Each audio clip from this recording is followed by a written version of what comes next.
Rivers of Confluence is an explosive, violent, seafaring tale. This episode's content warnings can be found in the episode description.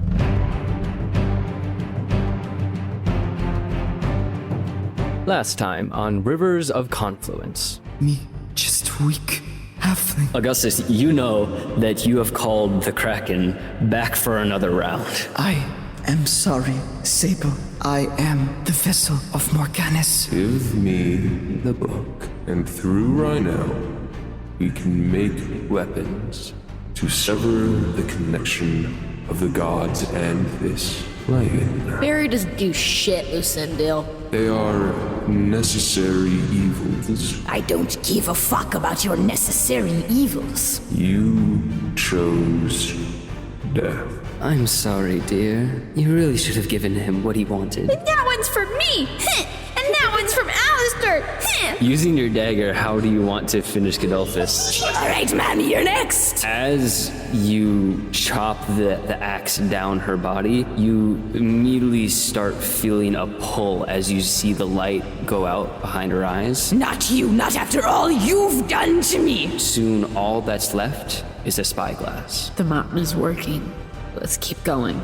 I know where to go. I know what to do. You see a familiar scarred face looking back down at you. You finally decided to join the party. I want to engulf them in lava right now. Yes! Yes! That's how it feels! That's how it feels, fucker! Now, I promised I wouldn't kill you, but I never promised I wouldn't fuck you up. He is messed up and he does not appear to be getting up anytime soon. Because I'm going to place dimensional shackles on Sarek. There is so much that you are going to atone for. And with a shot from your crossbow, Thagonin falls. Hey, bullseye! Solera is chained at your feet.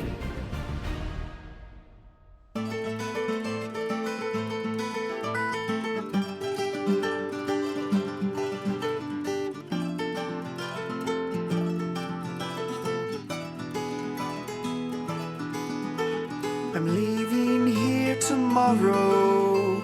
This night will be my last. Before you feel your sorrow, I have something to ask. You are my closest ally. You are my truest friend. Will you join me just one more time and see this through the end? You asked me this before, with wine upon your breath. So I'll tell you once more, I'm with you to the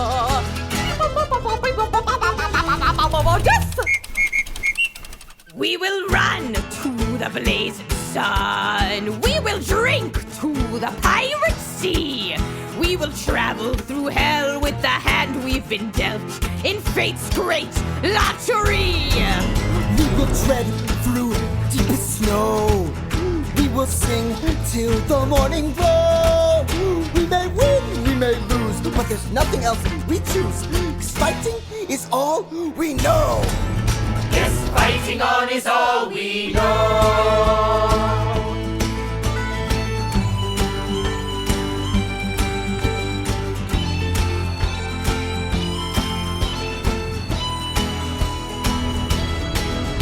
I've seen you both so proudly. With a shout that raised the dead. I've seen you sing so loudly, with voices true as lead. If I fall down a well, I could never lose my hope. I will be there behind you with ale and rope. I've seen you do the impossible. You've escaped the jaws of death. I've seen you lose greatest love. Smile as you wept. When villains call your name, you never stand back in fear. I could fight 100 legions As long as you are here, we will run to the blazing sun. We will drink to the pirate sea. We will travel through hell with the hand we've been dealt in fate's great lottery. We will tread through the deepest snow. We will sing till the morning glow. We may win, we may lose, but there's nothing else we choose. 'Cause fighting on is all we know. Yes, fighting on is all we know.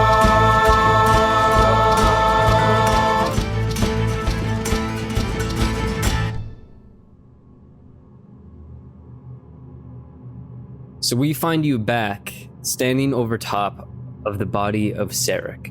You're currently standing over him on the edge of the stony floor overlooking the inside of the volcano. The lava from the platform that Myrna caused is still kind of dripping down the sides. You hear a soft little like as Sarek, still unconscious, starts to like cough up blood. She's gonna fucking push him over so he doesn't choke on it. You're gonna fucking stay alive or do whatever these people want from you. You take ahead of this. Guys, I gotta go to the center. We have to do this. We have to take it and we have to turn it into the different release the seas. Suck him back. I don't need him to stay alive. I just can't be the one to kill him. What we wait for? Kill him now. Orpheus, leans down, crouching by Sarek, and he's, kind of digging through his pockets to find his mom's amulet. Yeah, it's currently, around his neck. Orpheus is going to take it, and he's going to, just place his fingers on Sarek's neck to kind of feel his pulse. It's faint. Orpheus, what are we waiting for? You don't have to make the decision now, though, too. He literally can't fucking leave. He could kill himself. We can't just leave him here, though. Someone else could come get him, and he still has a god. It's true. The options we have to weigh here are, do we want to carry another artifact around while we go fight Lucendil? I'd rather we have the artifact than we leave it here for someone else to take. And it's better to carry an artifact around than a dying body. And then I can get my shackles back. Orpheus is gonna just... and he's going to, lift Sarek up and press him against the wall. And, he's going to pull out his dagger of venom and slice Sarek's neck where Sarek slit Tristan's. The blood starts to gush from the wound, and it isn't long before you start to see the cracks start to form on his skin as his skin and body turns to ash. And before long, it begins to flow away into the air, and all that is left is a astrolabe. Kind of a circle with small kind of circles inside that is used for measuring the stars. Alistair is going to kneel down next to Orpheus and place his hand on Orpheus's shoulder. I know that must have been a very hard decision for you to make, but you said something that stuck with me a while ago. When we confronted Sarek in the temple, you said, mortality is what makes us human. But it seems that Sarek lost his humanity long before he lost his mortality. Orpheus is going to nod his head without even looking at Alistair. I know. That's what gave me the courage to do it. And he's going to take up the artifact and put it in his satchel. We have to go deeper. Okay, let's go. Let's find this naked man and save Ranallo. If we haven't found them yet, I can only assume they're deeper in, so we've all got the same objective at the moment. Let's go. You can see that part of the mechanisms lead further down, and you can also see several of the lifts that would potentially go up. Where does Myrna know where to go? Myrna knows where to go. The mechanisms would most likely be further down. Yeah, so Myrna's gonna keep going down. Sable's going to cast Locate Creature. I want to know where Ranallo is. Yes, Ranallo, you can tell, is up at the summit. Oh, I gotta go down. I gotta go up. Shouldn't we save Ranallo first? I feel like it's all part of the same thing, yeah? Strip the gods their power. Save Ranallo. It goes hand in hand. Myrna's going to absolutely pull herself away and go up with you guys, and as she is running, she's gonna be like, everything that I need is down there, but sweet baby, right now, let's go. And she's running up. I thought they were gonna be together. Fuck this. I wanted to go down there, but right now, baby, let's go. Up we go. And Sable wants to, as before we ascend, cast Rary's Telepathic Bond. You forge a telepathic link among up to 8 willing creatures of your choice within range, psychically linking each creature to all others for the duration. Creatures with intelligence scores of 2 or less aren't affected until the spell ends, which is 1 hour. Targets can communicate telepathically through the bond, whether or not they have a common language. The communication is possible over any distance, it just cannot extend to other planes of existence. Nice. Sweet. No. So even if you go down and we go up at some point, we can all talk to each other. Nice. More speaking in heads. No. This is dope. Hey, time to pull out all the stops, right? Yes. Hi. Myrna checks in with everyone, and she's super excited. Hello. Hello. Hi. And Sable's gonna tie her ocarina to the outside of her belt, where it's easy for her to grab it and use it. All right. And so one by one, you get on one of these stone platforms, one of the ones that isn't currently overflowing with lava, and you see a lever on it, and Would that classify all of that talking as a short rest? no, but you will have a short rest as the platform starts to move up, being held up by these kind of large, thick chains. Thank you.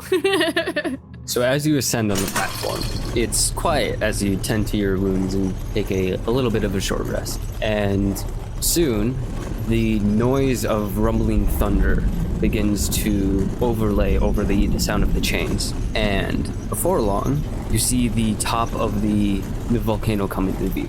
And with a clanking halt, the platform reaches the top. And looking over the mountain now, you're now high up in the air. The storm clouds only 100 feet above where you stand. And looking across the horizon, you can now also hear the sounds of cannon fire in the distance as you see the damned waging a one-ship war against the Empire forces. You do also see the tentacles of the Kraken taken down one by one, but in the midst of all the black smoke and the rain, you can see the tentacles flailing around in pain as someone gets hit with oncoming arrow fire. However, as you look towards the west, you do see ships start to appear in the distance. You see the blue and white of Korrid, and for every 5 ships from Korrid, you see the green and black of Lokrum. And you can see that reinforcements are on the way, but further back down the mountainside, you can see that some of the Empire ships have made it onto the land. But on the mountain, you see the stone floor around you kind of make a U shape around the hollow center of the volcano. And in the center of the volcano is another platform. However, this one is not held together by chains or even ropes. This one has a neon blue electricity lashing it to the sides of the volcano. You can see their back towards you as Lucendil stands on the far side of the platform. And behind him, you see Ranallo kneeling and having a similar lightning blue lashing wrapped around her, holding her in place. Lucendil turns, hearing the platform come to a halt. He sees you all and takes you in one at a time. You've done well to get this far, but you will go no further. You may have defeated the others, but I will only need to start again. All you have cost me is time. And he begins walking closer to Ranallo, and he puts a hand on the top of her head and goes, "Close your eyes, little one." And we are going to roll initiative. So, the initiative order is as follows. Lucendil, Sable, Augustus, Alistair, Orpheus, and Myrna. Wait, little baby Ranallo's now fighting? Do not roll her in. So Lucendil starts to hover in the air, about a foot off the ground, and lightning strikes the platform, and it takes the form into essentially these ice packs. It was the artifact that they refused in the very beginning. And so it's got a kind of spear tip to it, but also has a crossguard along the edge. And with a startling speed, he's going to throw it at Sable first. You all missed it, but my fun fact was that Sable's AC is 50 now. So I'm looking at the stat block that I'm using for Lucendil, and it doesn't have a to hit. It just says it deals damage. I don't get to make a save? No. Nothing. It's Fuck, man. It's like that one wizard spell. It's like magic missile. Yeah, Crazy. so it hurls the javelin at you, and it deals It only deals 19 damage. Okay. And then he's going to move, and he's going to fly quickly over top of you all. He's going to end up right behind Augustus, and he's going to take a Come swing. on, He's gonna naked man. swing at that Got a butt. 26. Fuck you, that hits. I can take it. Me going to find that dick. Augustus just sticks his ass out to take it. But we didn't bring any backup into this final boss fight. Nope. We don't need them. We Also, are they would all the die damned. right away. Oh my god. So you take 37 damage of lightning damage. Lightning damage, okay. As this spear that looks physical, but as it passes through you, turns into like straight up lightning. And as he like stabs it through you, you're gonna see lightning like arc out from his body, and it's going to coalesce into 4 different statues that you see kind of circling the inner ring of this like U, and it's going to disappear inside the metal. And you're gonna see as the statue's eyes and joints of like the armor begin to light up with a soft blue, and they're gonna start moving around as it seems like this lightning has breathed life into these creatures. And so it is now Sable, your turn. Okay. Sable's going to turn to Ranallo and say, Don't worry. I'm coming, okay? You just have to trust me. I'm coming. and then Sable is going to disappear because she's going to cast Etherealness. You step into the border regions of the ethereal plane in the area where it overlaps with your current plane. You remain in the border ethereal for the duration, which is up to 8 hours, or until you use your action to dismiss the spell. During this time, you can move in any direction. If you move up or down, every foot of movement costs an extra foot. You can see and hear the plane you originated from, but everything there looks gray. You can't see more than 60 feet away. I can only affect and be affected by other creatures on the ethereal plane. Those who are not on the ethereal plane cannot perceive me or interact with me unless they have a specific special ability that has given them the ability to do so. So Sable's just gonna start making her way over to Ranallo. Okay, and so I'd say Lucendil can't see you. He can see through invisibility, hence why he's able to see the Scryan eye. But I will say that Alistair can see you with your planar eye. Yeah. The big question is, how far up is this platform from where we are? Is it raised above us? It's on the same level. Oh, sick. But I'd say that from either end of the U, it's probably like a 20-foot jump. And so it'd be far. Cool. Well, I don't think I have to jump. I think I can just go. I can move in any direction, up, down, around, because I'm in the ethereal plane. You are. Gotcha. Okay. And so it'd be 30 feet to like the bottom of the U to like the ends of the tops. And then be another 20 feet to the beginning of the platform. It's hovering. So 50 feet. Yeah. Yes. Cool. So I can get about 10 feet away because Okay. I have 40 feet of movement. Any bonus actions that you would like to use? Nope, I'm going to stay in the ethereal plane. And so then it is going to be Augustus, your turn. Okay, naked man, me and you, let's go. And Augustus is going to rage, and he's going to Call of the Hunt because it's only when I enter the rage that I can do it. And I'm going to give it to Myrna and Alistair if you so choose to accept it. Yes. So you get an extra d6 on every successful attack roll, and I will get 10 hit points back. Augustus is going to try to find that dick. All right. He's Go going to ahead. swipe at him. And make your attacks. That is going to be a 21 to hit. That does hit. 20 damage. 20 damage. Okay. I'm going to do it again. That's going to be 18 to hit. That does not hit. Cool. And so you're able to hit him once, but at the end of your turn, he is going to use the first of one of his legendary actions. And so he's going to use Gust on you. And so you strike at him and hit him once, and then you miss with the other one, and then he just puts a hand out like right by your chest, and he's going to use Gust. And so I need you to make a DC 18 strength saving throw, or you're about to be hurtled back by 20 feet. That's going to be 26. Hey! Fucking yeah. Me not going anywhere. And so you feel a jet of air impact your chest, and much like in an anime, you take like one step back to brace yourself, but you get like that cool dust flare up underneath your foot, but you don't go anywhere. Then it is now Alistair, your turn. Sweet. Alistair is going to turn and face Lucendil, who is now behind him. He's going to sort of step into the spot that Sable disappeared from just a moment ago. And he's going to take his glove off and extend a finger towards Lucendil. And he's going to say, "We aren't scared of you." And he's going to use a finger of death. Yeah. You unleash Nice. negative energy towards a creature you can see within range. The target makes a Constitution saving throw, taking 7d8 plus 30 damage on a failed saving throw and half as much on a success. Do a bad fucking save, Does have Jay. a plus 10 to Constitution.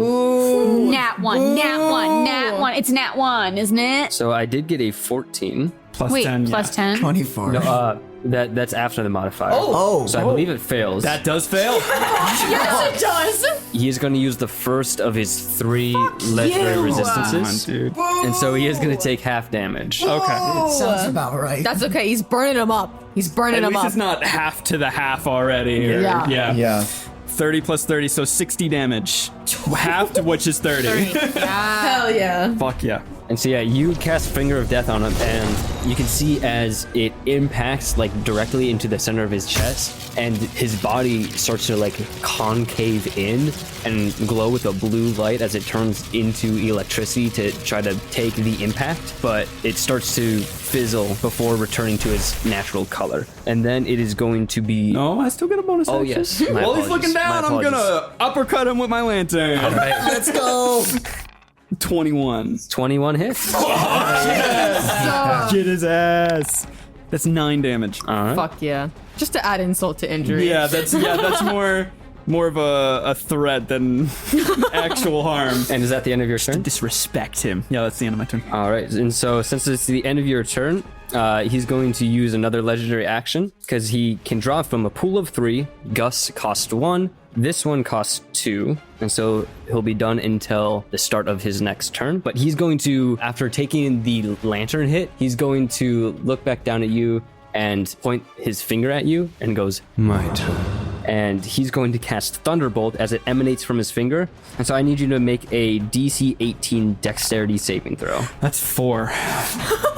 Not quite. It almost hit that 16 and then rolled over to 3. We should have said it was 5. So you take 28 points of lightning damage as the Thunderbolt impacts into your body. And it is now the Lightning Ensconced Armor's turn. And so there are 4 of them. 2 of them are going to shamble their way over to Orpheus, and 2 of them are going to shamble their way over to Myrna, the ones that are on either side of the wings of your party. And so we'll do the ones attacking Orpheus first. And so you see as like a sword and a hammer swoop towards you.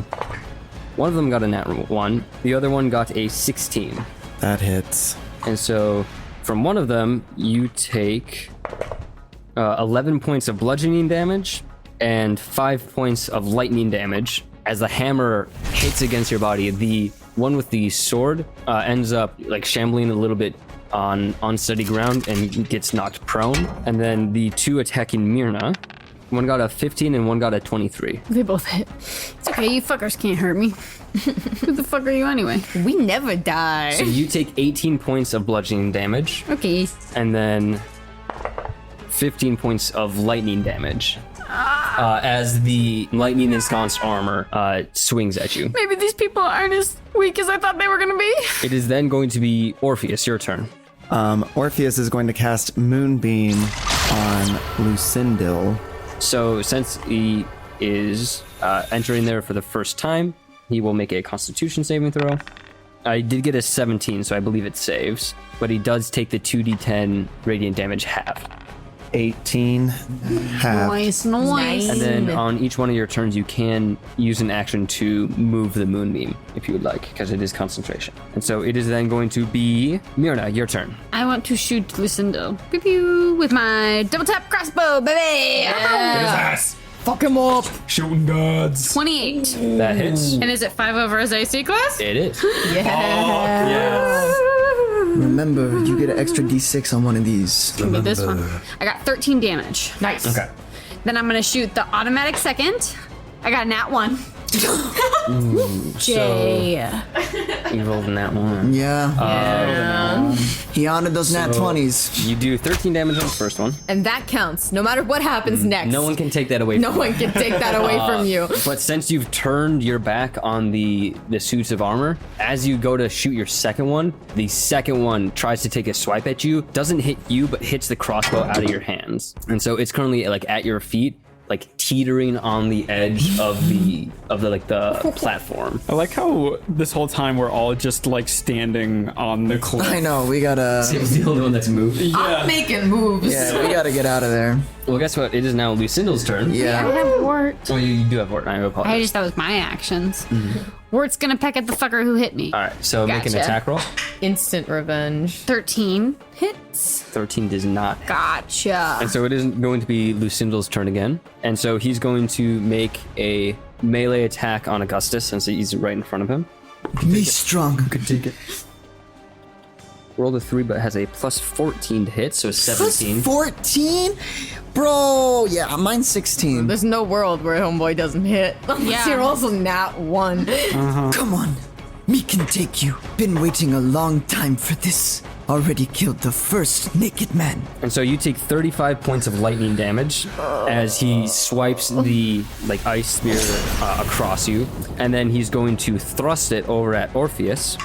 Got a 25. Our heavy hitter is gone. The one who takes all of our You take damage. 37 points of lightning damage as the spear gets thrust into you. I'm not running away. I'm going somewhere. No, you're going somewhere. Yes. Got priorities. Gotta clarify. And then for a bonus action, he's going to use Deafening Boom, at which point he's going to slam his spear down on the ground. And so I need everyone within 20 feet, which I believe is everyone but Sable, to make a DC 18 Constitution saving throw. Alistair got an 8. DC 18? 17. I got a 19, but I'm gonna do Flash of Genius.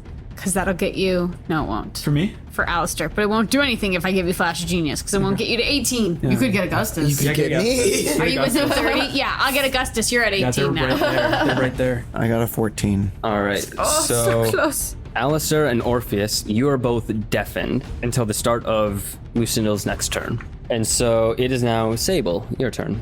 So I'm going to make it the rest of the way to Ranallo. Can I do some sort of check to see if I can suss out maybe what these bonds are or if I could do anything about them? Yes. Make a Arcana check. I would also like to say that since it's been Lucendil's turn, his legendary actions have refreshed. Yeah. 16. You can tell that they are magical, and so physically there's probably not a whole lot you could do to get them off, but potentially it could be dispelled with some sort of magic. Okay. Sable's going to use her action to dismiss etherealness so that Ranallo can see her. Okay. She's going to say, Are you okay? Did they hurt you? No, he took me and he put me here and I can't move. Okay, don't worry. We're going to get you out of this. I'm going to stand here. I'm going to protect you. I will always come for you. Do you understand? And Sable's gonna turn to face the others and bonus action rage. Okay. Sort of standing in front of Ranallo and say over the telepathic link. There's some sort of magical binds on her. I can't get them off, but I'm sure somebody could. We've got to get her out of here. And stand at the ready in front of Ranallo. And so it is the end of your turn. Lucendil is going to use his legendary action that costs all 3 in a round.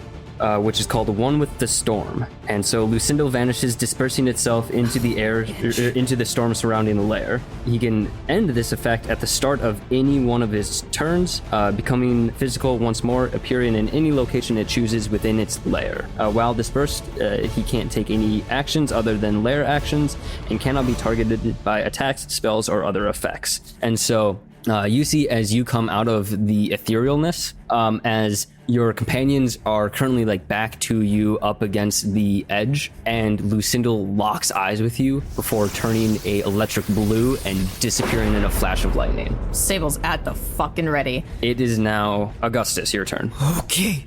I'm gonna say to everyone in their heads, we have to get rid of this living armor first, and then we can focus on Lucendil. And Augustus is gonna run over to the prone one, and he's gonna pick him up, and he's gonna throw him into the volcano. Perfect. So I need you to make a strength check.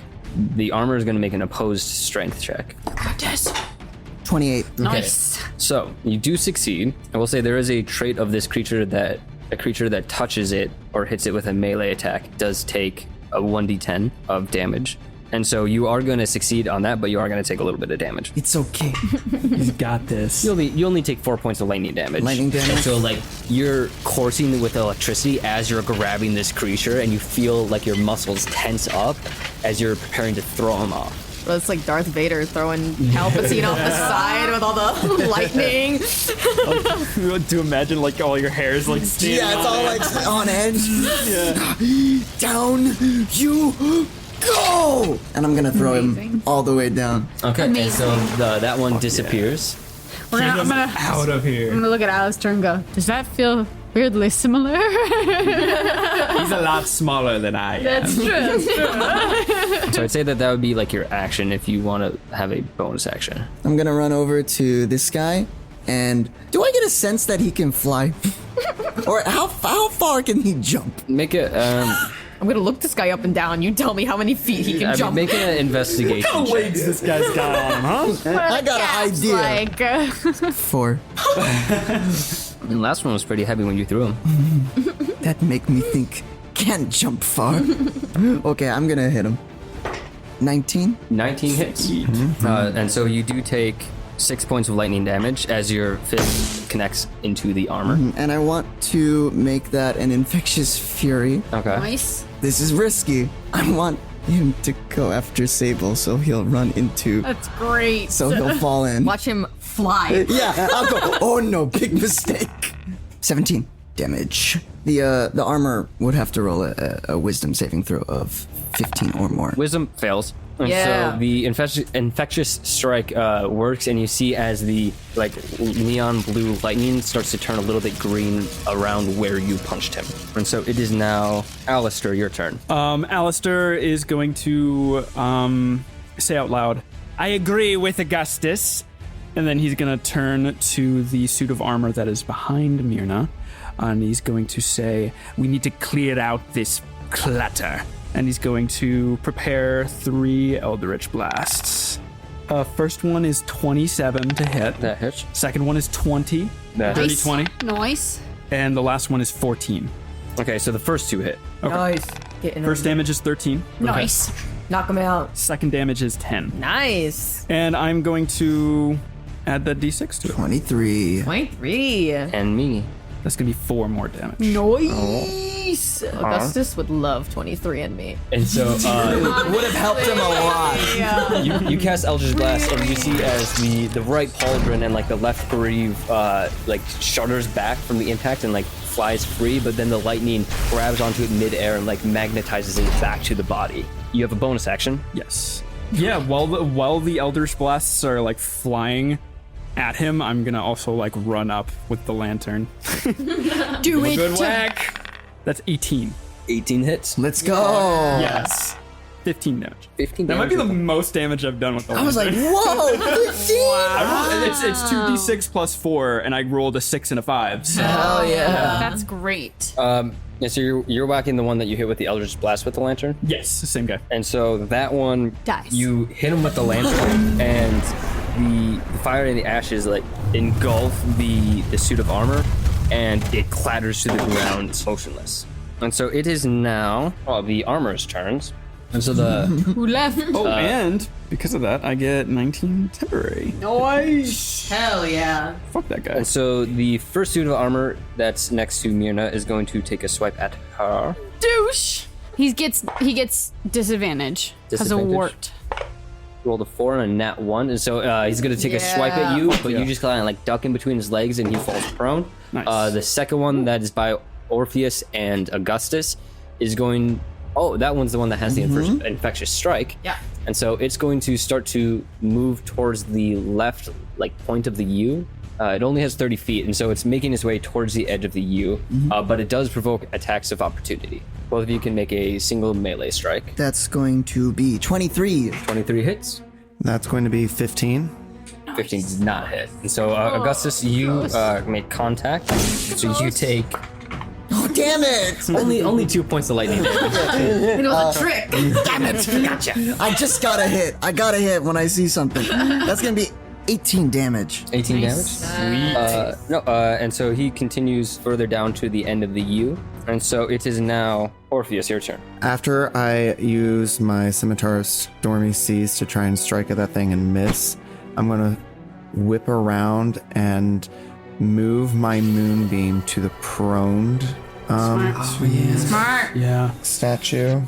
So that's Armor. a Constitution saving throw. Yes. Rolled a natural 2, and so he doesn't have a high modifier, so he takes the full 2d10 of radiant. Nice. 9 plus 1. 10. And so it is now Myrna, your turn. I want to hit him with my. Just blam blam, blank blank. I'm not gonna do my blam blam because my Point blam blank blam standing ain't over shit. top of the suit of armor. I want to hit him with my the, double tap crossbow. You got the moonbeam on you too, so it's really dramatic lighting as you It's just a whip out this spotlight. pistol.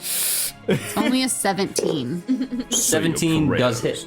Got an 8 damage. 8 damage. I have another attack. And I'm gonna add a 6 to that, because I never added the 6. Yeah. Ooh. 5. All right, and so you have your second attack. Didn't kill him? No. This one's gonna do it. 21. That hits. 14 this time. 14. Okay.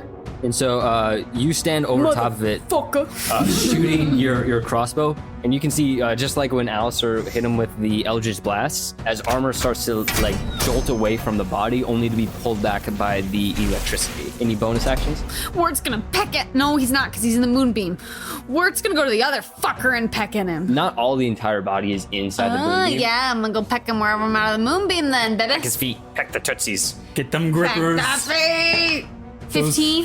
15 does just not hit. Get them Miss armored the toes. Okay. Wart is less into toes, More into stomachs. more into Popping out of them. Word said, no thanks. Actually, I Gross. have to touch the feet. Ew. And so it is going to be back at the top of the initiative order with Lucendil. Fucker. And so you all see as a pillar of electricity comes down from the storm, and you'll never believe it, but he appears right next to Sable, and from the pillar arcs more electricity over towards Myrna and Alistair. Doesn't hit them, but instead comes back into contact with the armor, and you can see as it begins to glow with the neon blue electricity again, and the one that you had felled the round before begins to stand again. We have to throw them off. And so Lucendil, now being right by Sable, is going to make both melee attacks on Sable. Sable. Yes? I'm a little busy. Rolled low, but still got a 16 and a 21. Yeah, the 16 just hits, but yeah. Okay. 90 points of damage as you Holy take crap. 2 strikes directly from Lucendil. Okay, but I have retaliation, so I get to hit him now. Okay. Because if I take damage from a creature that is within 5 feet of me, I can use a reaction to make a melee attack. Okay. Nice. That is a 27 to hit. That hits. Nice. All right. 15 damage. So she gets fucked up, but she gets a swing in. Oh yeah. Well, for his lair action, however, he is going to cast Gale on you, which is different than Gust. Still a DC 18 strength saving throw, but if you fail, you'll only get pushed back 15 feet instead of, I believe, 20. 16. So you get pushed back 15 feet, Okay. and so you all see as Sable loses her footing and gets pushed off of the platform. Sable, since it is now your turn, I'll give you 1 dexterity saving throw to grab onto the platform. Come on. 15. That just makes it. And so you fly backward, but you're able to flip in midair and just grab onto the ledge with one hand. I'd say it'd probably be about half your movement to climb back up, but at which point you could still have your action and My bonus action? Yeah, cool. I'm gonna climb back up. That's half my movement, and then I can still get back. and take a fucking swing. Nice. Sable's fucked up, but like, you know, like when like parents like lift cars off their kids. Yep. I feel like that's the kind of adrenaline she's on right now. Like, Feels electric, if you will. it's electric. Woogie. Boogie, woogie, woogie. This is gonna be a reckless attack. 23 to hit. 23 hits. All right. 27, 20, 29, 30 damage. And I have extra attack, so I'm gonna hit him again. That's 28 to hit. That does hit. 26 damage. And then bonus action, I'm gonna try to grapple him. Make a strength check. 16. Rolled an 18 plus his strength. And so you try to grab onto him, but even though you've seen his body be like made out of electricity, he is solid. But you do, I need you to make a dexterity saving throw, as after you hit him, you feel a shuddering from the platform as one of the 4 tethers that holds the platform disappears. Oh, fuck. 6. 6? That was 6 on my dexterity saving throw. Okay, so you are prone. On your turn, you'll roll another dexterity saving throw, at which point, if you fail, you'll begin to roll off the platform. Okay. And so, Augustus, it is your turn. Yeah. Seeing that a dash is like it is an action, right? Not a bonus action. All right. I'm going to dash, and having my special jump ability, I should be able to get onto the platform. Okay. It will provoke an attack of opportunity from the suit of armor that's on the end of the U. It rolled an 18 plus its modifiers, which I assume hits. Yeah, that hits. And so you take 11 points of bludgeoning damage, rounded or halved, and then plus 5 points of electricity damage. Do you have enough movement for the jump? Like how far? When you jump, you can make an athletics check and extend the distance that you would go by the number of feet equal to the check's total. Oh, okay. So roll athletics. 22. Oh yeah, so you're able to make it. Cool. So that's the end of your turn? Yeah, I guess. All right, so since it's the end of your turn, he's going to use a legendary action to cast Gust on you mid-jump. You asshole. And so I need you to make a strength saving throw. You've got it. And you need to get above an 18. Sable, me save you. 13. And so you fly back 20 feet. That could be worse. Puts you over the edge. So I'd say that with the direction that you were coming from, you can make a dexterity saving throw to try to grab back onto the tip of the U. Otherwise, you will begin to fall. You got it. This. Yeah! Nat 20! We're back! Nat 29! We're back! So I say that instead of even grabbing the platform, you just like latch yourself onto the suit of armor. And because of the nat 20, you won't take damage. I was about to be like, you motherfucker, don't do that to me! And so you are currently safe. And so, Alistair, it is your turn. I'm going to see that across the way towards the platform, Sable almost falling off of the cliff. And Alistair almost has like a PTSD kind of moment. And he's going to quickly move into action by using Mold Earth to try and create a bridge from the U to the platform. Hell yeah. Nice. Okay. On which side of the U? Because I'd say if you wanted to only take up a turn, it would have to be at either one of the points. Otherwise, if you want to use multiple of your turns, you could make a bridge going from the base of the U to the top.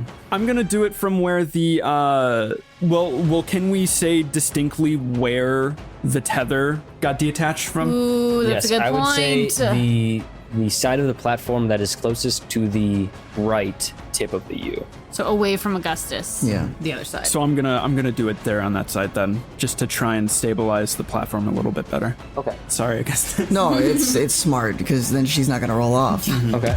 And so that'll be your turn, and the platform does begin to stabilize. It's no longer like dipping down more and more. It just it's still at a little bit of an incline, but it's not so severe that Sable, you won't have to roll a saving throw. And do I still get a bonus? You still get a bonus action. While I'm doing this without even looking at the suit of armor next to me, I'm just gonna whack him on the head again. All right. Behind the back whack. Yeah, exactly. 22. Nice. 22. That does hit. 15 again. 15. It was the same roll You as can the add last a legend. d6 to that. You can add a D6. Yes, because it's my only attack. You're so right. We gotta get as much damage. 16, 17. Plus 17 damage? Nice. All Rolling right. a bridge and then just. And so then is going to be the suits of armor's turn. One of them is going to attack Myrna. One of them is going to attack Alistair. Yeah, you fucker. And one of them is going to attack Augustus. So we'll do Myrna first. Gets disadvantage. So that doesn't hit. Fuck yeah. The one against Alistair is going to take a swing. Rolls a nat 1. And so you just kind of like bonk him pain, down. right? Something bad happens to it too, correct, Jay? It stumbles into the lava. Yeah. You kind of bonk him on the head and he goes prone. And then Why is it always like something crazy when we get a nat 1, and every time they get a nat 1, they're just knocked down? I mean, I can disarm him if you want. It's fine. It's fine. Yeah, It's fine. roll's not bad. Ignore me. Advantage. Ignore me. And then the last one attacking Augustus. Come on. It just feels scarier when you don't know what's coming on your end. That one gets 16. Off the side of Meets the it, cliff. beats it. Meets it, beats it. You take 3 points of lightning damage and then 12 points of bludgeoning damage, halved, so 6. The one that the moonbeam is on I was about has to to roll a ask, Constitution actually. saving throw. That is 17, so it only takes half damage. So roll your 2d10. 5 plus 7. 12. 6. 6 points of damage. All right, and then it is your turn. Am I able to move Moonbeam and take it up to the 4th level on? So you would have to recast it at the 4th level, which you still can, and it would still just be an action. Great. And so it'd be moving does it for an action or just recasting it to a higher level for an action. Great. I'm going to recast Moonbeam at the 4th level on to Lucendil. And so at the 4th level, it'll be 4d10 damage. Yes. And so he's going to roll Constitution. Got a 13 because it's plus 10 and 3. And so that fails. So he's going to take the full damage. Woo woo. 17 points of damage. So he's gonna hold his hand up in reflex, trying to like shield himself from the light. Any bonus actions? No. All right. So that's Nice. that's the end of your turn. And so in response, he's going to use 2 of his legendary actions to use the Thunderbolt reaction. And so I need you, Orpheus, to make a Dexterity saving throw and get above or an 18 or above. You got this. You got it. Fucking hits. 8. 8. All right. So you take 28 points of lightning damage as the bolt of electricity impacts you. And then it is going to be Myrna, your turn. Okay. I'm not strong, but I want to take this guy and I want to throw him over the edge. I believe in you. Actually, I'm going to take the I prone believe guy. in you. I'm going to take that. I'm going to do the prone guy Okay. because he is prone, so it's better. And I know I'll take damage. Make a strength check. You got it. Myrna, Please she's let trying to Myrna grow. hurl this thing. She's trying to grow.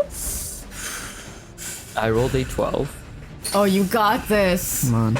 14. Let's go! She says, can I give it flavor? Yeah. Tell me if this is too much flavor. She's gonna pick him up by the crotch and the chest. She's gonna hold him over her head and then go and throw him over. And Augustus is gonna see that, and a single tear's gonna. He's gonna shed a single tear, and he's gonna go, "You go, girl." And then she's gonna do the big Caroline Reaper. What is, you know what I'm trying to say? The Reaper. The Rosie the Riveter?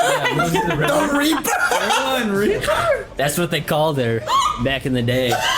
You weren't there, so you wouldn't know. Caroline Rosie the Riveter was our name for Rosie the her. Riveter. In Germany, they called her the Reaper.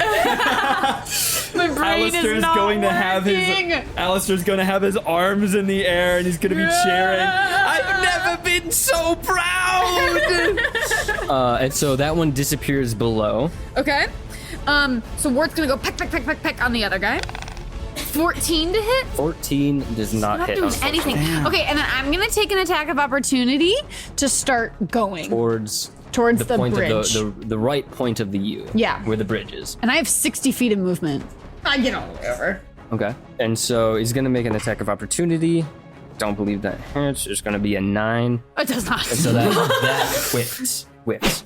And so it's going to be back at the top of the initiative order with Lucendil. I'm so stressed out. Legendary actions refresh. and he is currently standing over top of Sable. Why did I do this? Awesome. I'm gonna Sable- be in the wind of the gust. Well, Sable is also prone. Yeah, but I want to say Sable's not on her back.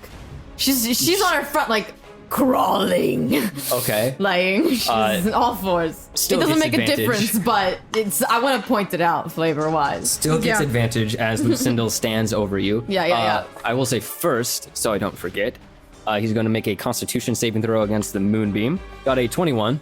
And so roll your 4d10, and he's only going to take half. 30. 15. 15. Sweet. But you can see as some of this, in like the pink hued skin is beginning to like burn away, revealing the blue underneath. And standing over top of you now, Sable, he's going to make his first melee attack on you. Got a 25 to hit. Yeah, that hits. 26 plus 9, so you take 35 points of damage. Okay. Which you are still alive. Yes. He's going to use his second. No. Not one. You need 2 nat ones. He gets a 28. Shut the fuck up. Of course that hits. You don't even have to roll damage. Sable's gonna be down. So you take 55 points of lightning damage. Yeah. As he just takes it, pointing it straight down, and skewers at you. Okay. So Sable is down. However, I have Relentless Rage. And if I drop to 0 hit points while I'm raging and don't die outright, which would be very difficult because I have a hit point max of 155, I get to make a DC 10 Constitution save. And if I succeed, I drop to 1 hit point instead. Okay. Okay. I didn't want to jinx it because I literally would have had to roll a nat 1 to fail it because I have a +8 Constitution. I did roll a 2, so I rolled a 10. Just barely there. So Sable's at 1 hit point. And so you all see as Sable is like rupturing blood, like from both her wound, but like out her mouth, as she's laying like face down on the floor, and Lucendil's standing over top of her. But he is going to stick out his hand as he stands over top of Sable, aiming it at Myrna. And he's going to use Gale, his later action. And so I need you to make a strength saving throw. And I need you to get an 18 or above. Fuck. Nope. And even if I were to use Flash Genius, it wouldn't get me there. I got a 4. So you get pushed back by 15 feet. He doesn't get disadvantage because Wart is by him, does No, it? because this is a saving throw. I will give you 1 chance at a dexterity saving throw to grab the ledge. Otherwise, you're falling. You got a 4? So you all see as Lucendil skewers Sable and pushes Myrna off the platform, and she begins to fall. Sable, it is your turn with 1 HP. Sable is about to die. Say like the vision and hearing is beginning like cloudy and murky, and you hear this stuff, Mama, throughout it all. Okay. Sable is dying. She can't see anything. All she can hear is Ranallo calling out to her. And she's starting to panic. And she instinctually thrusts her hand into her pocket for her ocarina, because that's usually her last resort. But her ocarina is tied to the outside of her belt. So instead, what she touches is the Book of Soné. And she's grabbing it, and she can feel herself fading out while Ranallo calls out to her. Mama. And in a moment of desperation, Sable's going to try to use the book. As you grasp the book with the intent to use it, time seems to slow down around you. You see Myrna falling off the edge. You see Augustus grasping onto the suit of armor. You see your friends fighting the creatures around you. And you open the book to an empty page. You feel like writing. What do you write? Sable is going to write Ranallo, because that's all she can think right now. And she's going to continue on. I feel like her thoughts are like, she's really out of it, you know? She's like literally dying. She's going to write Ranallo, and then she's going to write help. And then she's going to write love. You, Sable, write the words Ranallo, help, and love. And in this moment of frozen time, in your head, you see a dark, windowless room. And inside, you see a girl holding herself by her knees. And the room begins to light up as you open the door. You write the words, Ranallo, help, love. And above, the cyclone in the sky of storm and clouds begins to move, breaking into a radiant glow in the sky. And from your place laying down on the ground, as time begins to right itself again, you think you see the visage of your late husband, Keller, descend. And as he gets closer, he begins to swoop down and lands right behind Ranallo.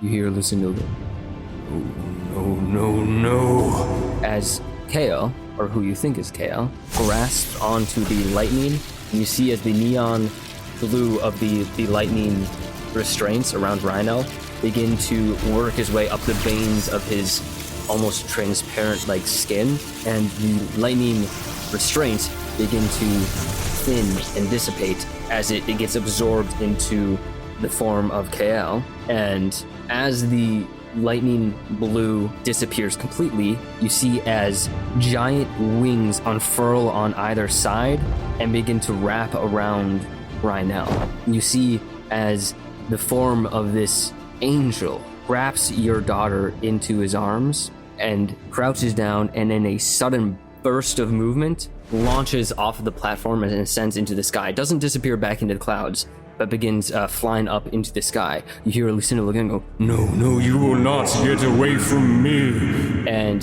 the rest of you all see this happen now that time has righted itself. And in the hosts of Karnan and Calamar, you recognize this person. And in the voices of Bumir and Morganus, you all know the name of Mayon the Prior, the Archangel. I think Sable would look up to the form that she believes to be Keller in this moment and say, Good, get her out of here. I always was more of a frontliner than you. And stand back up with her axe. And so we are back in initiative order. A couple more things with you taking the Book of Sonnet, and in using the book, inherently become the vessel. So. Hell, never thought this would happen. All gods now. Your charisma increases by 2. You can speak and read all languages. Essentially, the book gives you access to the wish spell, however, with a downside, which is you now have the imagination of Sonnet. With imagination also comes anxieties and fears. And so every time you use the Book of Sonnet, I need you to roll a 1d100 on a madness table that I have up. 65. Can you roll average. A 1d4 for me? 1. The last thing that you see is Mayon, who bears a striking resemblance to Keller, ascending with your daughter before your vision starts to tunnel before going out completely. And so you are temporarily blinded for 1d10 hours. 7. Oh. So you are blinded. Yep. For 7 hours. Damn. Pretty much any ability check that requires sight, you have disadvantage on. And your movement speed is reduced by half. So, it is now Augustus, your turn. Augustus, seeing all that and seeing that Sable still looks horrible, right? Yes. No, she's still only at 1 HP. Yeah. So and blind. And blind. Yeah, and you can see even from the distance that you're at, you see her eyes gray out. Seeing that, he's immediately going to let go of this suit of armor, and he's going to communicate to Alistair and Orpheus, you get these suits off mountain. Me have to get to Lucendil. And he's going to try to jump onto him. So roll your athletics, and it is going to provoke an attack of opportunity. Dirty 20. Yeah, that hits. You take 10 points of bludgeoning damage, half, so 5, and then 6 points of lightning damage, and so 11 points overall. I got a 27. Okay, and so you are able to clear the distance, landing onto the platform with Lucendil and Sable. Yeah, and I'm going to hit him. All right, go ahead.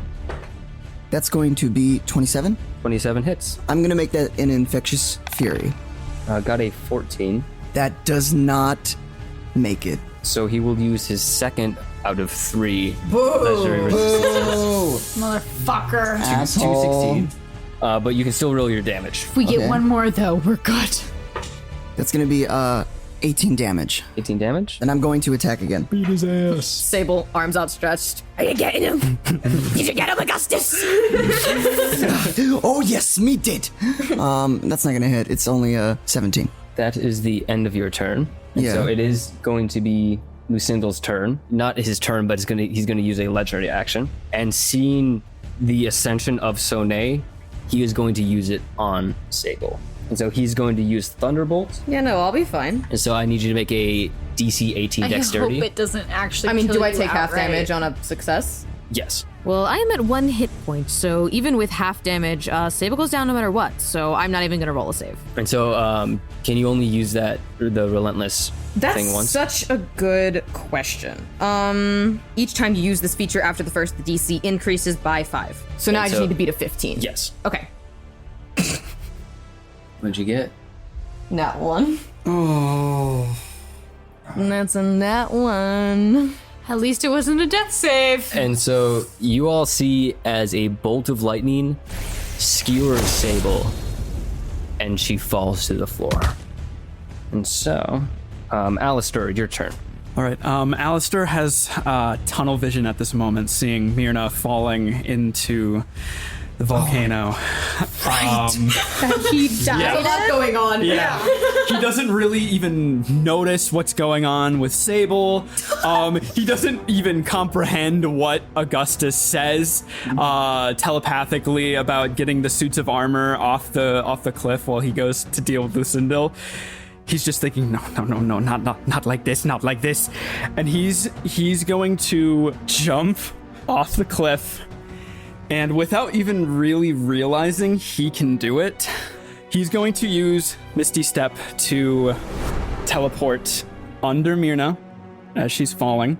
He is going to grab onto her, and he is going to cast a spell that he got by ascending, which is a planar shift, which allows him and one other being that he is touching. Shift to another realm.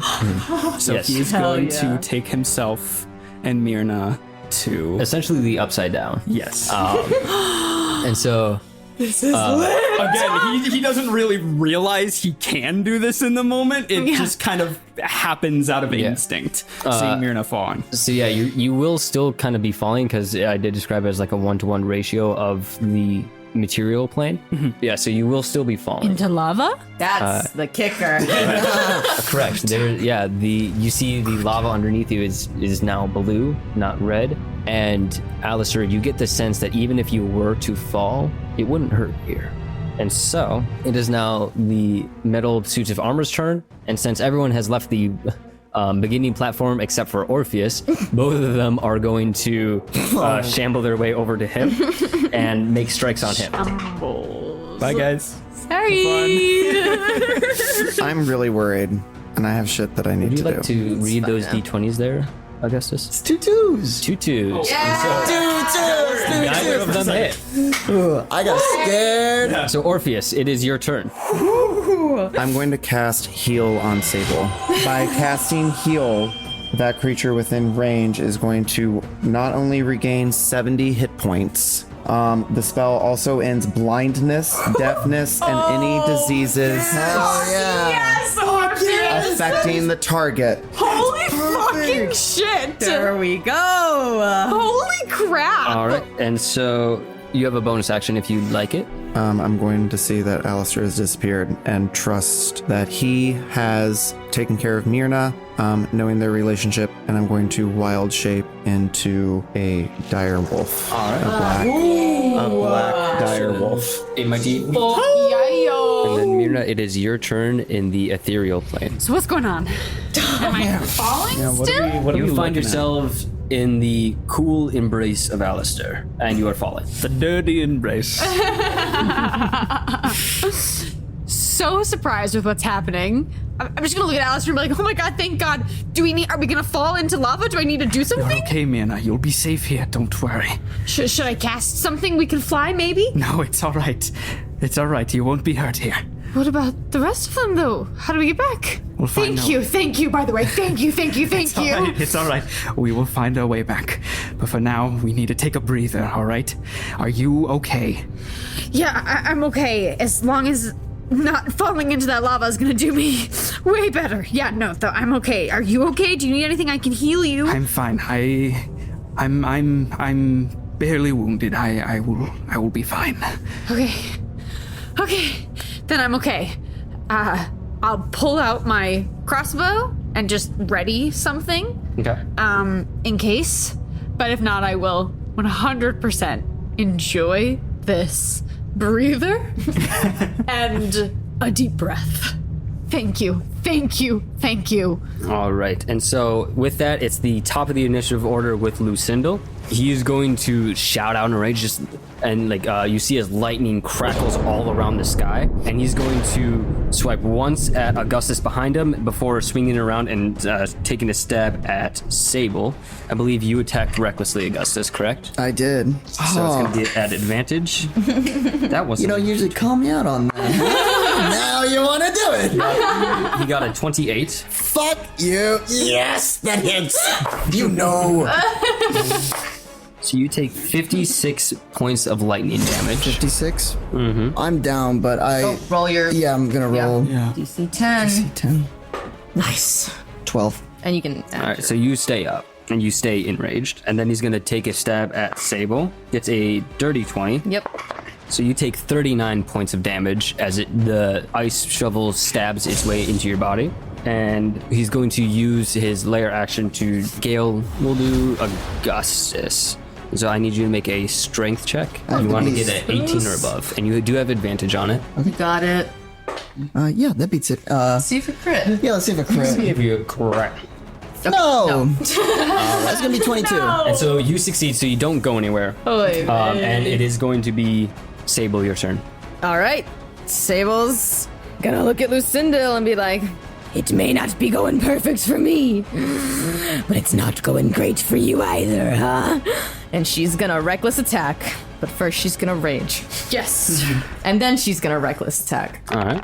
Natural 20. Yes. Okay. That's crazy. That's crazy. I rolled a nat 1 first. 74 damage on the first attack. 74 damage on the first attack? Yes. How do you strike him?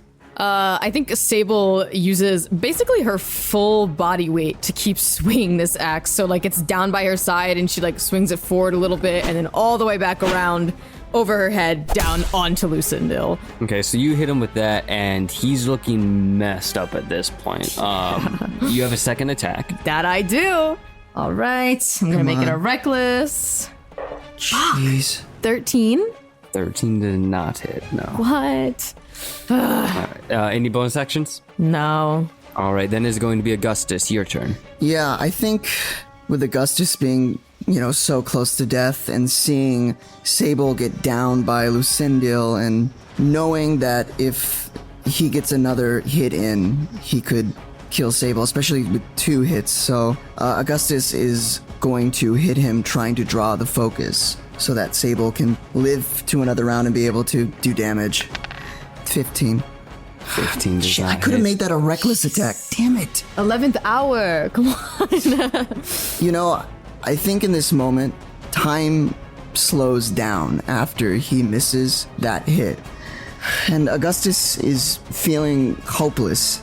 He made a promise to Sable that he would keep her and Ranallo safe, and that he would die to ensure that.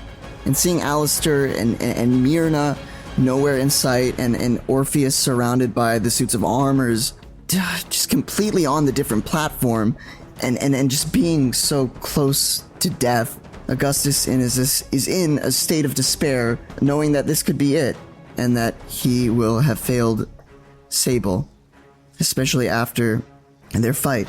So, I think in this moment, Augustus is going to try to speak to Morganus. Okay. No. Not like this. I promised I would keep her and Ranallo safe. I cannot fail her and have her last moments think I betrayed her. It can't been for nothing. You chose me for a reason. You said we'd lose without you. If I didn't become one with you, what was it for? Just a sick trick? Answer me, Morganus. Please. There is still time. You are of my blood. Bend to it. Become the monster. Okay. I will become a monster and save Sable. So in real time now, you begin to grow large.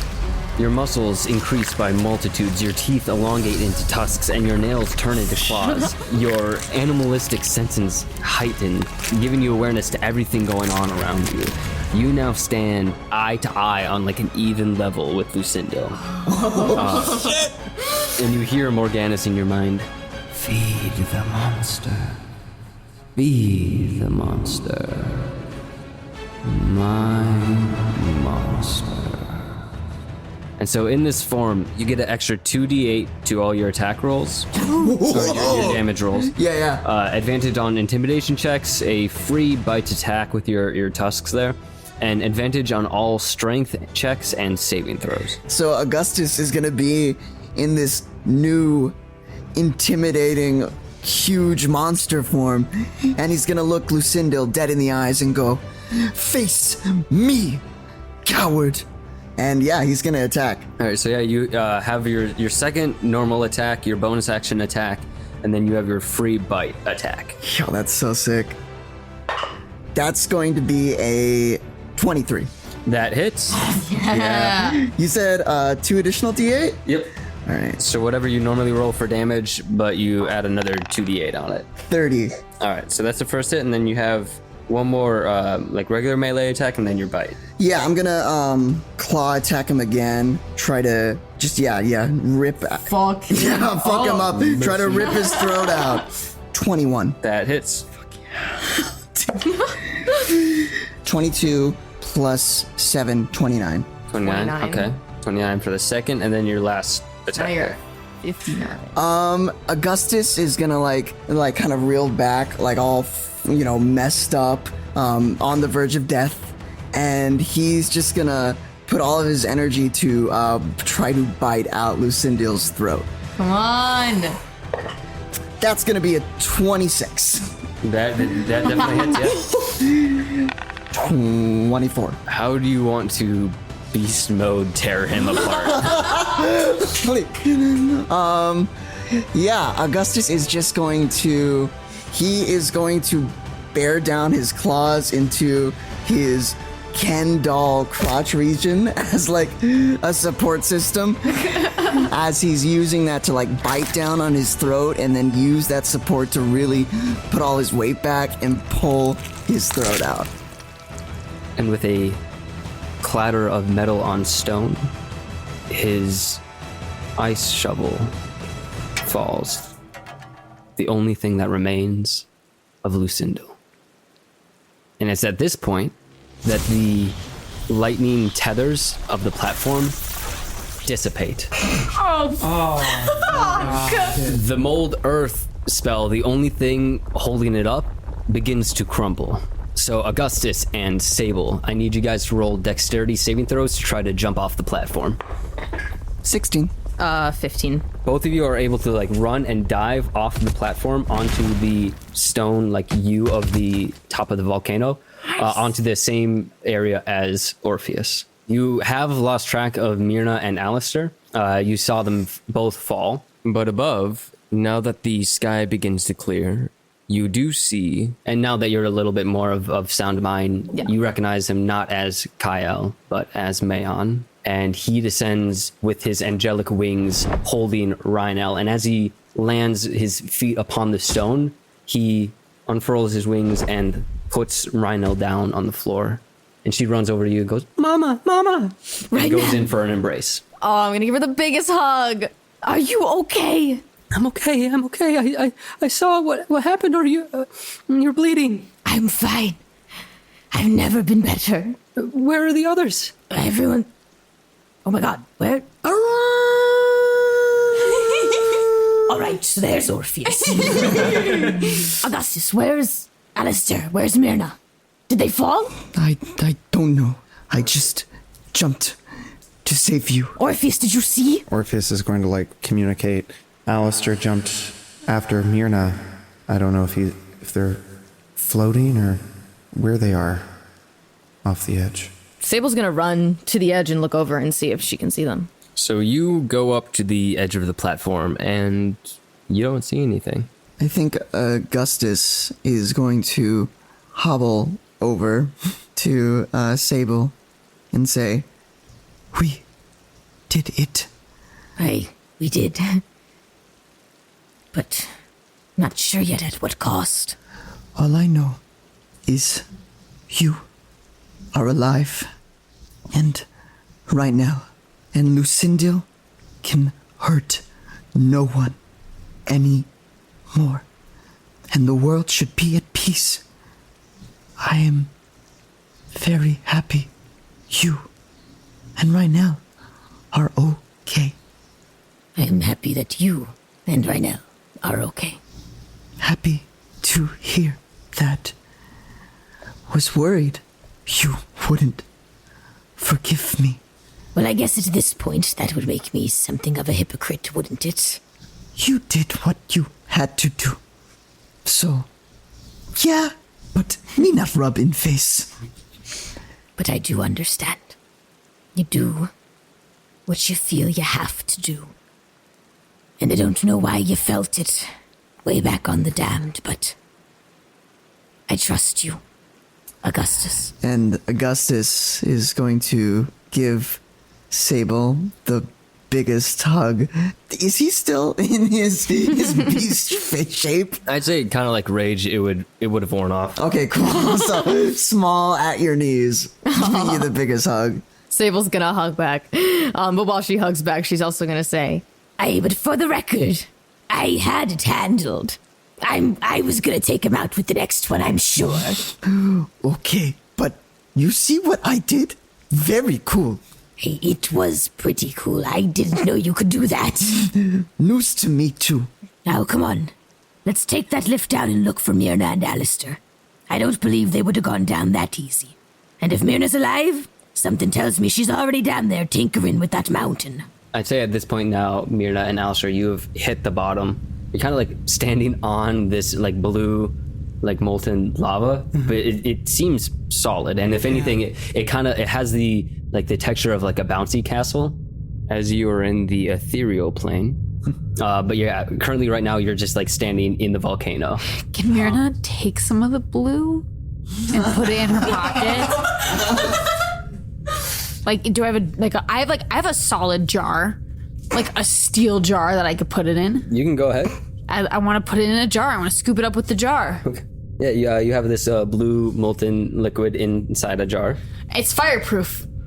I have a fireproof jar. It's just in my hand. It's not in my pocket or anything. Mm-hmm. Jay looks so sus right now. Yeah, you have some blue lava. You have some blue Okay, I'm ready.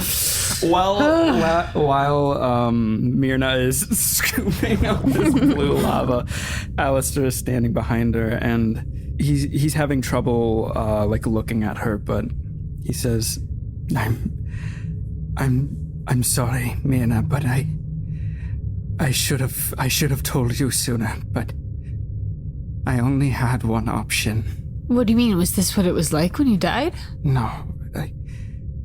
After the battle with the army of the dead, that was my final day here. I get it, because it's been a long night. It's been night for a long time. So it's your final day. Yes, but Good one. all I needed was a couple more days to ensure your safety. My only option was eternity. And I know I said I would never choose that, but under the circumstances, how couldn't I? I have replaced Calamar, and I have ascended. Myrna gets the most wicked grin that she possibly could get. And then reins it back in and goes, I'm so sorry that you had to make that choice, because I know that's not what you wanted. It's all right. It is a choice that I made on my own. Orpheus, when he ascended, he said he didn't have a choice. And I told him that there is always a choice. And I still stand by that. But I understand why he did what he did. Because I was given the same option, and I took it. I'm happy that everyone, maybe even myself one day, will get ushered to the next place by you. Because if being with you for these last couple years has taught me, I'm glad people will get to see you before they go. And it will be my pleasure to commemorate you when that day comes. And I am so excited. Not yet, though, fucker. Not yet. You still have time. You still have time, and I will ensure it. I will make sure you still have time. But we should get back to the others. Just give him a big hug. Before we do so, I need to make a few changes, I think. And he's going to pull his hat forward and hold it in front of his face for a moment. And with his free hand, he is going to grab what little skin remains on his body, which covers his face and his shoulders, and he is going to remove it before placing his hat back on to his skull. And then he is going to lay it down into the blue lava, and the remaining bit of Alistair's visual humanity sinks into the lava that killed him over a year ago. He is going to kneel down as he unbuttons a couple buttons on his shirt, revealing his ribcage. And he's going to take his lantern, and he is going to open the glass door on the lantern and reach inside. And you see, as he reaches inside, his hand sort of just disappears behind it, and his lantern is filled with lava, which has been lighting it the entire time. And he's going to pull away.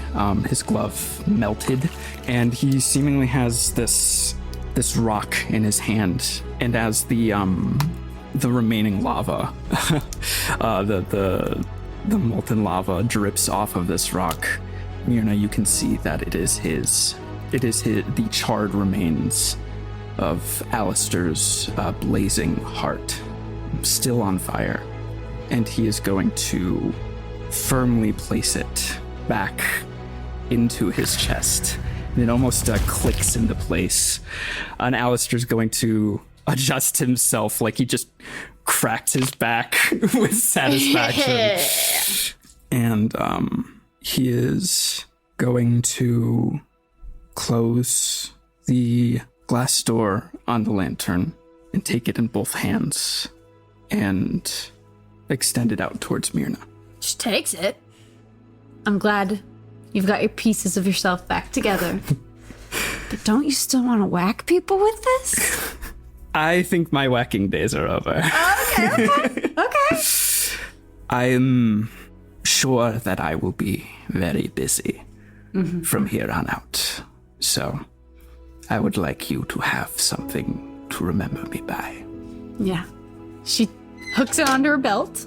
I'm guessing it's close to the size of her legs or something like that. With her just being like, the ratio of our minis is pretty wild. Oh yeah, the lantern compared to your head. At this point, as you guys are making your way onto like the stone bank out of the lava, you hear a lift descending, and looking up at it, you see the rest of your companions, Orpheus, Sable, and Augustus, alongside Rhino and an archangel. And you all see and hear as the angel speaks to Sable and goes, "Now I know I've just arrived, but I must go. You as well do not have that much time. God knows that Sonae now has a vessel, and if you do not return, they will come for you, and they will send me after you. You still have some time, but use it wisely. Kyle would be so proud of you." Is he well? Do you know? He is at peace. That's all I could ask for. And shedding a kind of radiant light, he unfurls his wings yet again and soars up the volcano and out of sight. The five of you and Ranallo find yourselves in front of a giant control mechanism for the mountain now that you're at the base. It is up to you what you wish to do. So knowing that by activating this, we're going to create a barrier, what does that necessarily mean? Because knowing that the barrier for the gods and the floods are connected, what does that necessarily mean for us who are currently ascended? And would maybe Bunir or like any of us understand what that connection is? So powering this mechanism will start to flow water into the volcano. Yeah, like a steam engine. Yeah, essentially a steam engine, generating massive amounts of power because it's essentially drawing from the sea, which is an almost limitless power source. And so it generates massive amounts of power. As of right now, the mechanism is set to the old version of the barrier, where it only allows natural gods to cross into the material world. So Karnan, Vamur, Samar, Solera, Kalamar, and Karnan. Bunir would be sent to the heavens, Morganus would be sent to the heavens, and Sonae would be sent to the heavens. Does anybody know what that does to their vessels? Their vessels would stay as they are. They would just be held in the land of the gods. Essentially, they live out their lives in their own domain, but their bodies are timeless. Okay, well, that's sharing all of this out loud. That's not a reality.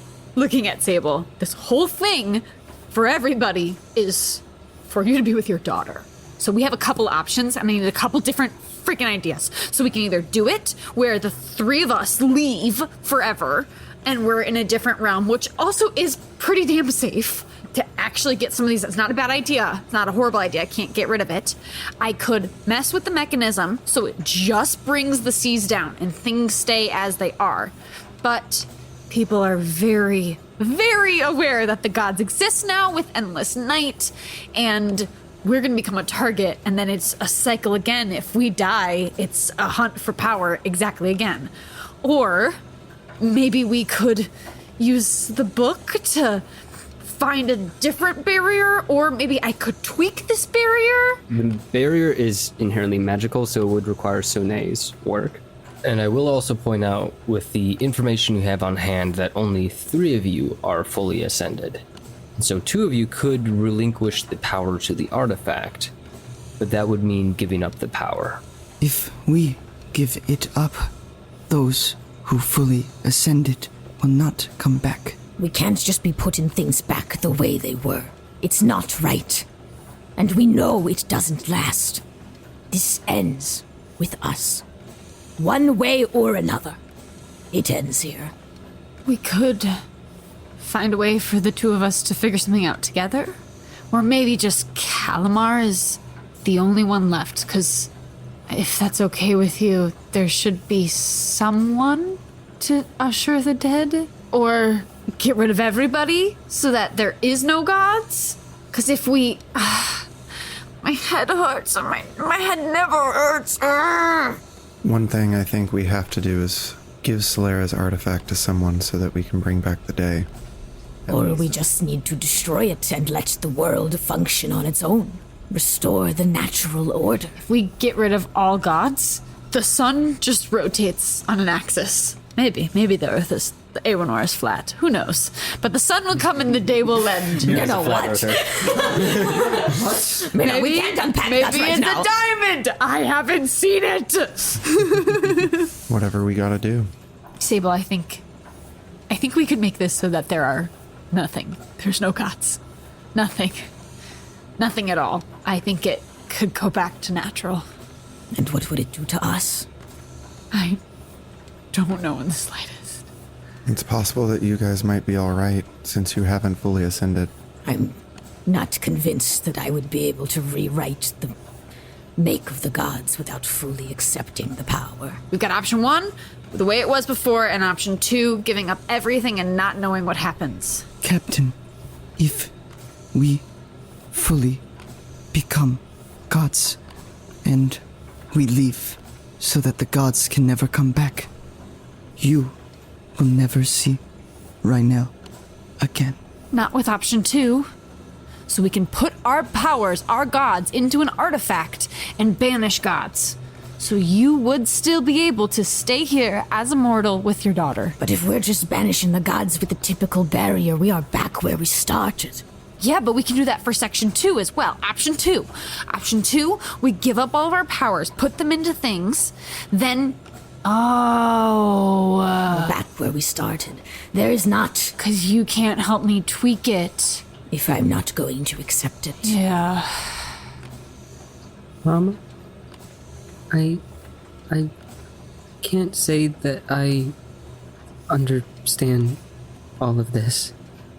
And I don't want to lose you.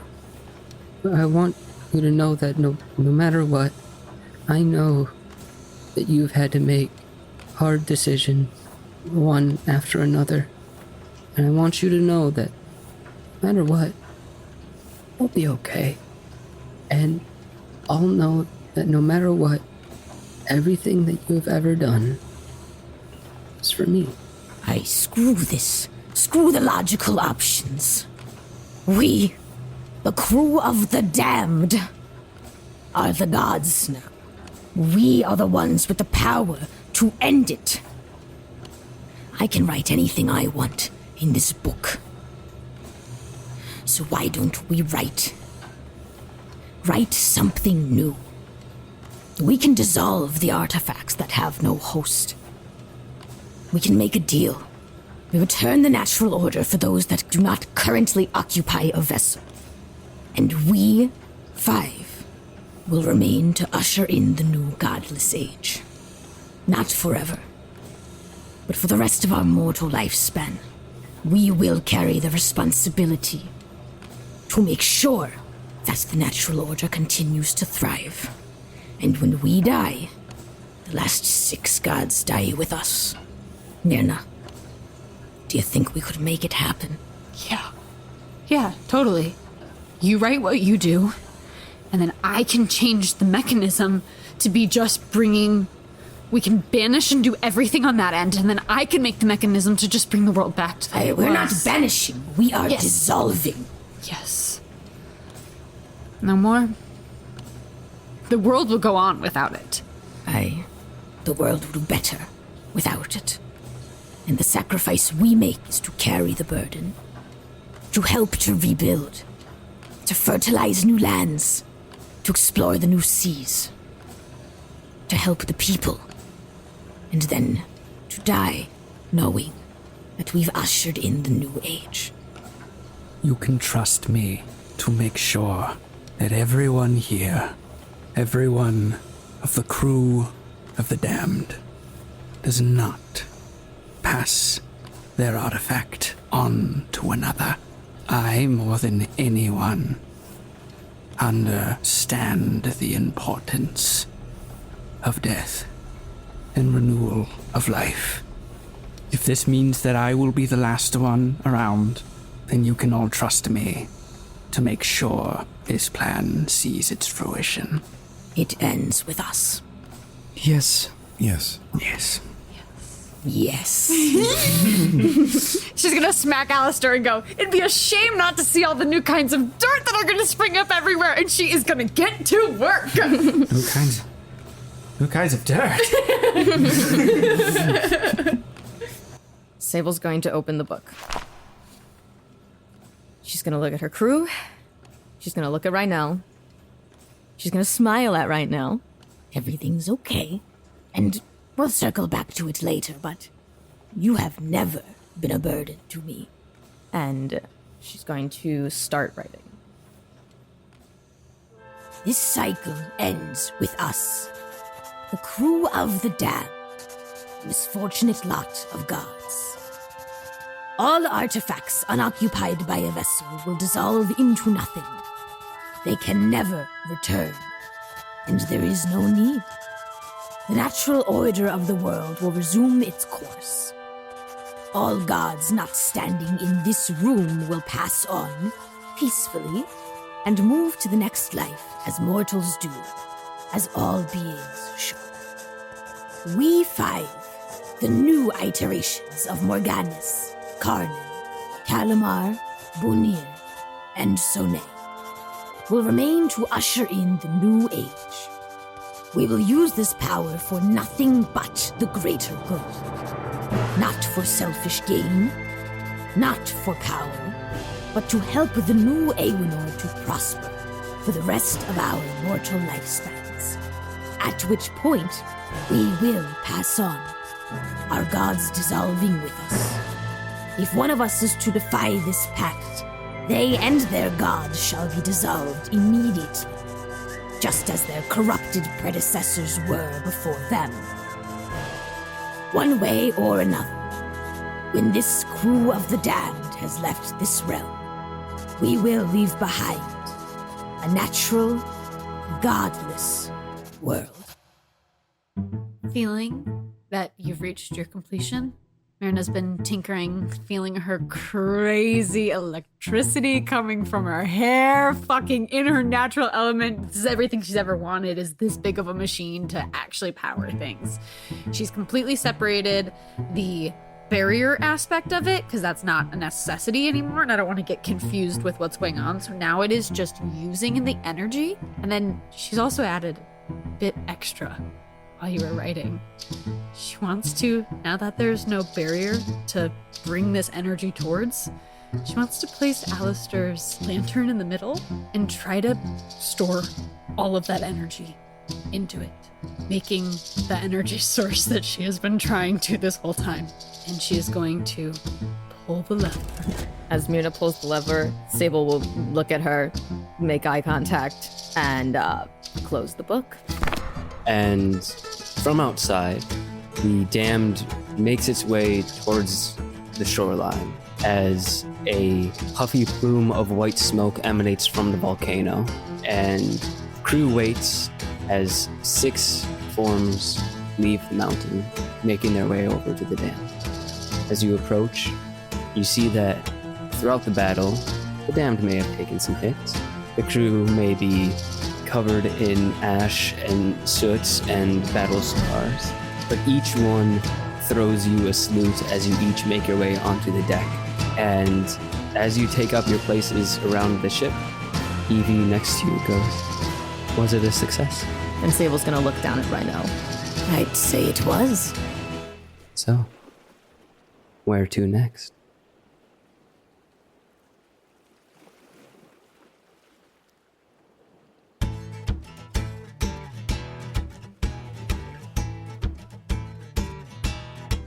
Myrna and Wart go on to tour the new world and help build new civilizations, find new dirt with Alistair, create bigger guns with Jean, all while using Alistair's lantern to give powerless people power and magic, leveling the power discrepancy.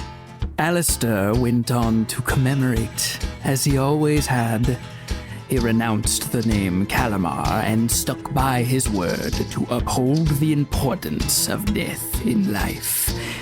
He started with those who needed remembering the most. Madav Navarro opens his eyes to a bright, starry sky. He sits up and finds himself on the grounds of a neatly attended graveyard, surrounded by golden wheat.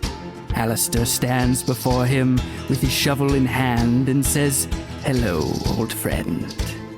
I'm not sure if you remember me, but my name is Alistair, and I am the Gravekeeper." Orpheus went back home to Tristan his father and his elven family, bonding the people of Windermere and Malthon-Laer before traveling all of Aewenor, sometimes with Fallon by his side. He visits his damned family often between visits home and rejuvenating the new Aewenor. His heart is full. Sable returned to the seas aboard the Damned with a newfound freedom, knowing for the first time in a long time, Vamor was not sailing with her. Instead, she now finds herself in better company, going on daring adventures and creating new tales with Ranallo and Ranallo's new big sister Evie. In the immediate future, they're planning to pay Del Saran a visit about a particularly shoddy paint job. After parting ways with crew of Damned, Augustus returns home after 18 years being away from his adoptive family. He helps his clan migrate to new lands where they can be safe. Being Morganus and a monster himself, he creates community for monsters and those the world would call freaks, where they can thrive and make own civilization. On his journey of coming to terms with his true identity, he is going to hunt down the pirates who killed his birth parents, ripping dicks off, chip style, all along the way.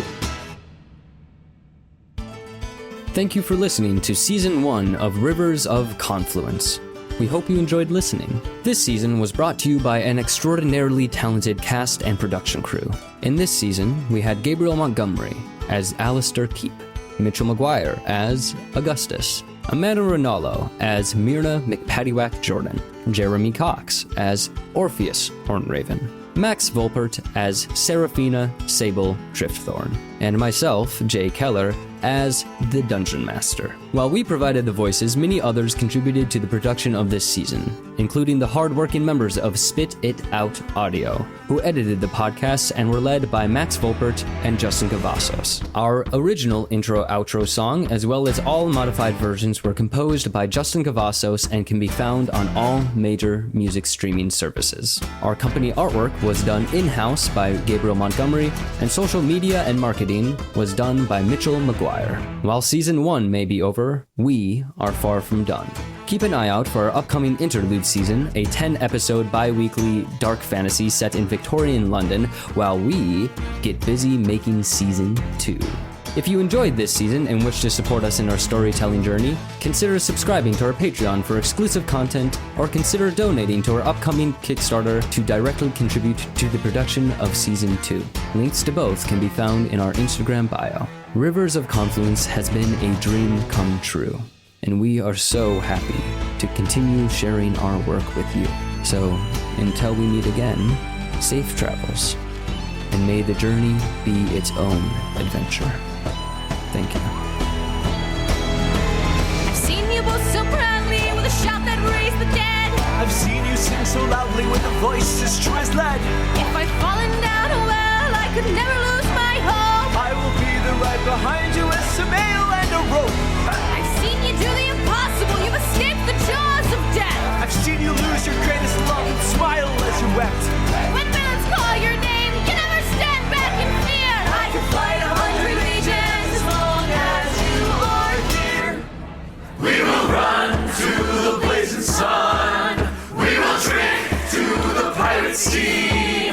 We will travel through hell with the hand we've been dealt. Hey, face grace lottery. We will tread through the deepest snow. We will sing till the morning glow. We may win, we may lose, but there's nothing else we choose. 'Cause fighting on is all we know.